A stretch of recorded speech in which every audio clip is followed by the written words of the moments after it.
బయట మీరు చాలా చైతన్యమైనటువంటి జిల్లా కాన్స్టిట్యున్సీ అని మీరు చాలా గొప్పగా బాగా చెప్తున్నారు. కానీ ప్రస్తుతం ఏంటంటే గుడివాడ కొడాల నాని గారు అంటే బూతులు ఎందుకో ఆయన మీద బలమైన ముద్ర, ఆ రకమైన ముద్ర వచ్చేసింది. మరి ఇప్పుడు ఆ బూతులని మరి మీరు తట్టుకోగలుగుతారా, లేదా మీరు కూడా కొత్త ఏమన్నా ఒక డిక్షనరీ ఏమైనా చదువుతున్నారా, బూతులు డిక్షనరీ లాంటిది ఏమన్నా? ఎందుకంటే ఇప్పుడు అలా మాట్లాడితేనే రాజకీయాలు అలాంటి పరిస్థితి ఉంది. మరి మీరు దాన్ని ఎలా ఫేస్ చేయబోతున్నారు? సార్ అందరూ దీనికి ఫిక్స్ అయిపోయి ఉన్నారు. ఎందుకు అర్థం కావట్లేదు. బూతులు మాట్లాడితేనే రాజకీయాలు అవసరం అనేది. మరి అంటే ఇప్పుడు ఇంకోటి చెబుతున్నానండి, గుడివాడ ఇంకో నానిని కోరుకోవట్లేదని నా ఉద్దేశం. బేసిక్గా వెరీ సింపుల్గా చెప్పాలంటే ఆయన్నే మళ్ళీ కోరుకున్నట్టు ఆయనే తెచ్చుకుంటారు. మళ్ళీ ఇంకో వాళ్ళు ఎవరికి ఎందుకు ఇస్తారు? అవసరం. ఇప్పుడు మీరు చూస్తున్నా అనుకోండి, చిన్నగా పెరుగుకుంటూ వెళ్తుంది. అంటే ఇప్పుడు ఇంటెన్సిటీ పెరిగిపోయి మ్యాక్సిమం అంతకంటే ఎవరైనా తిట్టగలరు. అందుకంటే ఇంక తిట్టడానికి ఇంకా తిట్టడానికి ఏముంది? నేటి రాజకీయాల్లో బేసిక్గా అయ్యే తిట్లు మళ్ళీ తిట్టాలి. ఓకే, డిక్షనరీ అయితే మీరు ఆ జోలికి పోరా? ఆ డిక్షనరీ మనకి ఎందుకండి, అవసరం లేదంట. మనకే. మరి మీ ఎజెండా ఏంటి? నా ఎజెండాలో గుడివాడలో ఎలా అభివృద్ధి చేయొచ్చు, గుడివాడకి ఏం మిస్ అయింది అనేది ఇప్పటి నుంచి చూపిస్తాను. గతం నాకు అనవసరం, ఇప్పుడు ఏంటి, ఇప్పుడు గుడివాడ ఇప్పటి వరకు ఏం మిస్ అయింది రా, అరే ఇదన్నీ మిస్ అయినాయి అనే పరిస్థితి తెలిసే పరిస్థితిలో కూడా లేదండి. నిజానికి ఉద్యోగ అవకాశాలు మెండుగా ఉన్నాయి. ప్రపంచం మొత్తం ఒక విచిత్రమైన పరిస్థితి ఎదుర్కొంది మనకి దాకా. ఇప్పటికీ అలాగే ఉంది యాక్చువల్గా. ఈవెన్ రిసెషన్ అంటున్నారు కదా, రిసెషన్ అయినా కానీ ఇప్పటికీ అదే పరిస్థితిలో ఉంది ప్రపంచం మొత్తం. ఏముంది, ఇలా ఉద్యోగం చేసేవాళ్ళు లేక ఇబ్బంది పడే పరిస్థితి ఉంది. ఉద్యోగం చేసేవాళ్ళు లేక కంపెనీలే కదండి, రెస్టారెంట్లు, కంపెనీలు అన్ని ప్రాబ్లంలో ఎదుర్కొనే పరిస్థితిలో ఉంది. ఏ రంగమైనా కానీ చూసుకోండి మీరు.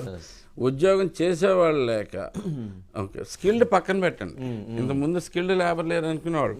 అరే బాబు నేర్చుకుంటాంరా అని, మేమే నేర్పుకుంటాంరా అని చెప్పినా కానీ చేయటానికి ప్రజలు లేని పరిస్థితులు ఉన్న పరిస్థితుల్లో గుడివాడలో మొన్న కూర్చొని నేను బాగా తిరుగుతూ ఉన్నాను. మొన్న కూర్చొని ఒకరితో మాట్లాడుతుంటే కొంతమంది, ఒకరిగా చాలామంది ఇంట్లోకి ఏం చదివానంటే బీటెక్ చదివా, ఏం చేస్తున్నాను అంటే చెరువుల మీదకి వెళ్తున్నాను. మరి ఒకళ్ళేమో ఇంకొక అతను ఎయిడెడ్ కాలేజీలో లెక్చరర్ చేశాను, పిహెచ్డీ చేశాను. సడన్గా ఎయిడెడ్ కాలేజ్ ఎయిడ్ తీశారు. అంటే ఇప్పుడు ఏం చేస్తున్నావు అంటే టెంపో నడుపుకుంటున్నాండి అదిగోండి. టీ స్టాల్ టీ తాగుతుంటే పక్కన కూర్చుని ఉన్నాను. ఓ పిహెచ్డీ స్టూడెంట్, బీటెక్ స్టూడెంట్ చెరువుల మీదకి పిహెచ్డీ అతను ఆటో నడుపుకుంటున్నాడు. ఇలాంటి పరిస్థితులు మరి మిగతా రాష్ట్రం అంతా ఎలా ఉన్నాయో నాకైతే తెలియదు, కానీ గుడివాడలో అయితే కనుక చాలా ఉన్నాయండి. చాలా దారుణంగా ఉంది పరిస్థితి, చాలా బాధేసింది. దాంట్లో ఏంటి అంటే నిజంగా మీకు ఎందుకు తెలియదా అనేది. Okay, employment generate చేస్తానంటారు.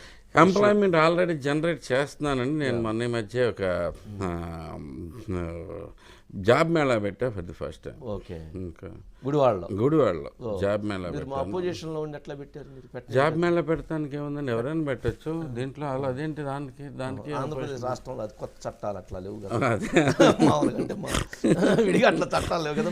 అలాంటి చట్టం ఏమీ లేదు నాకు వెరీ లక్కీలీ. దానికి కూడా అడ్డం పడే పరిస్థితులు ఉన్నాయి జనాలకి. మరి ఎదుర్కొన్నారా మరి? అంతే, అంటే ప్రైవేట్ ప్లేసెస్లో ప్రైవేట్గా దీంట్లోకి నా ప్రైవేట్ దీని కింద చేసుకుంటూ వచ్చాను.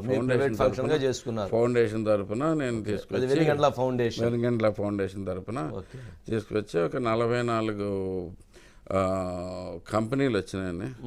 1700 మంది ప్రస్తుతంగా వచ్చారు ఇంటర్వ్యూస్కి. 1150 జాబులు వచ్చినాయండి.